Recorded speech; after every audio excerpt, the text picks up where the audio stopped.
Bonjour.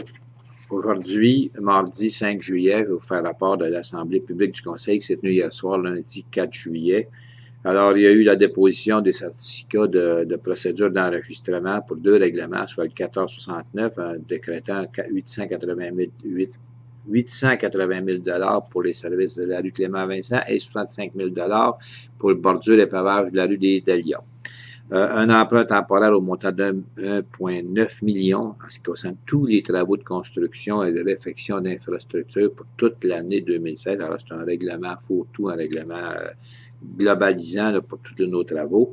On avait également l'octroi de contrat pour l'aménagement d'aires de jeu dans les parcs d'école d'Épins, Sainte-Gertrude et Bouton d'Or, secteur Précieux-Sang. C'est un total de 159 000 $, le plus bas soumissionnaire étant les ateliers goélands de la ville de Bécancour. Et on a procédé à l'embauche d'un préposé au stationnement pour plage de la Petite Floride seulement pour les fins de semaine de beau temps. Pour gérer le stationnement, parce qu'il y a beaucoup de gens qui sont là et c'est à cause des embouteillages qui peuvent être dangereux. Alors, c'est simplement un emploi très, très temporaire et occasionnel. On a eu aussi vente d'immeubles. Alors, pour ceux qui suivent le secteur Saint-Grégoire, voisin de l'autoroute, de l'échangeur de l'autoroute 55, où se situe l'Acadien Bricoleur et l'entreprise de Duo Énergie, le Nord-Sud, on sait qu'on est en train de libérer toutes les bandes de terrain qui ont donné lieu au transfert de la rue, donc pour le réaménagement, pelouse, etc., et aussi pour un sentier vélo et pédestre à partir du boulevard des Acadiens en allant vers la rue Élie, plus loin.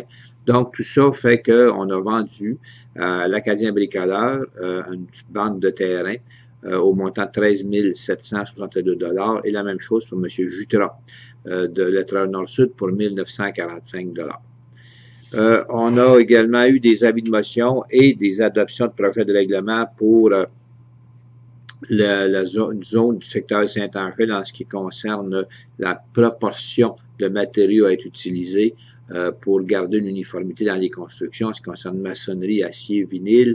Donc, il y a eu cet avis de motion-là qui a été donné, ainsi que ce qui concerne la gare intermodale, secteur Saint-Grégoire, où il y avait auparavant du transportement de bois. Maintenant, cette activité-là a été abandonnée, c'est du voisin de la voie ferrée, et on a une demande pour faire du transbordement, mais cette fois-ci de matière agricole. Donc, de denrées agricoles et une affectation agricole, donc, qui doit faire l'objet d'un changement de zonage, qui doit être aussi approuvé par la MRC, étant donné qu'il s'agit de gestion de territoire. On a eu aussi des dérogations mineures. Alors, je vous rappelle, quand il y a une dérogation mineure, c'est simplement qu'il y a des situations où, afin de respecter un règlement de zonage, ça s'applique surtout en ce qui concerne les marges de recul, les marges latérales pour l'établissement d'une bâtisse ou d'un équipement quelconque, une piscine ou quoi que ce soit. Donc, on a 4 demandes de dérogation mineure qui sont approuvées par la commission consultative d'urbanisme qui est formée de 6 citoyens de la ville de Bécancour qui jugent de la demande, qui font une recommandation au conseil. Alors, il y en a 4 qui ont été faites hier. C'est toute la même, à peu près la même raison, là, c'est-à-dire une dérogation quant à la localisation d'un espace. Alors, on en a eu de placement PF sur le plateau Laval, de Magali Pilon, secteur Sainte-Gertrude, de Julie Dubois. Dans son cas, c'est pour l'usage d'un deuxième étage pour le usage bigénérationnel. Et enfin, pour la fromagerie Lancette dans la bretelle de l'autoroute 55 pour un bâtiment technique qui s'ajoute aux installations déjà là et pour lesquelles il y a une variation de la marge de recul et marge latérale.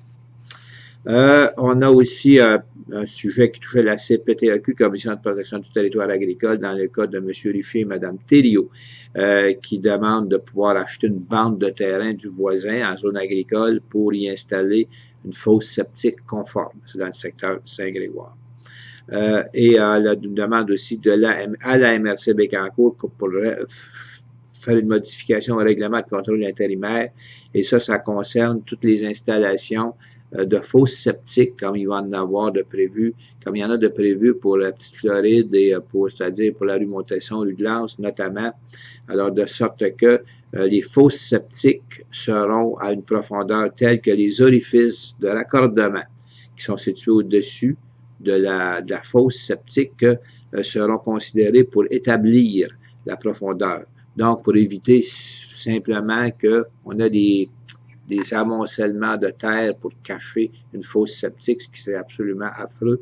Donc, c'est simplement pour adapter la réglementation à ce sujet-là pour rendre ça conforme. Je termine en parlant de certains sujets qui ont été abordés. Il nous reste combien de temps? 1 minute, bon, OK. L'embauche d'un préposé aux travaux publics. Alors, il s'agit de M. Kevin Lemay, suite à un concours qui a été engagé pour une période temporaire, étant donné qu'il remplace une personne qui est en congé pour une période de 6 mois. Et aussi, en ce qui concerne les signatures pour 3 projets que l'on présente au programme PIC du gouvernement fédéral, programme d'infrastructure communautaire à l'occasion du 150e anniversaire du Canada. Donc, on présente d'ici le 8 juillet 3 projets spécifiques. Un qui concerne l'accès à la rivière, au fleuve, au bout de la rue des Hirondelles dans le secteur Gentilly. Un autre qui concerne la couverture, rafraîchir le parement, si vous voulez, de l'aréna de Bécancour, qui ont 36 ans d'existence. Donc, le temps serait venu là, de remplacer la tôle autour de l'aréna. Et finalement, en ce qui concerne le pont qui enjambe la rivière Gentilly au niveau du parc de la rivière Gentilly, qui rejoint les secteurs Gentilly et Sainte-Gertrude. Donc, ce sont les 3 projets que nous allons présenter. Et finalement, on adresse nos félicitations à 2 personnes de la ville qui viennent d'être promues à des postes extrêmement importants, soit Mme Joanne Croteau, qui devient, à partir de maintenant, la directrice générale de la commission scolaire La Riveraine, et Mme Chantal Lafont, qui vient d'être élue présidente de la Chambre de commerce du Centre du Québec. Alors, félicitations à ces 2 personnes-là. Alors, de la période de questions, il y a certains sujets qui ont été touchés, notamment en ce qui concerne le projet de loi sur les hydrocarbures du gouvernement du Québec. Alors, des citoyens demandent souhaitent qu'on prenne position, ce qu'on nous ferons.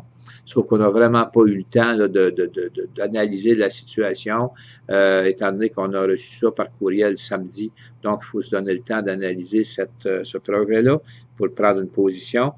Des citoyens qui sont venus nous poser des questions en ce qui concerne le prolongement de la rue Clément-Vincent, secteur Plateau-Laval, et auquel on va donner suite après consultation de l'urbanisme, et des questions touchant le projet de fibre optique qui devrait avoir son dénouement possiblement le 6 juillet, dans 2 jours, à savoir sur le suivi du projet pour l'ensemble de la MRC.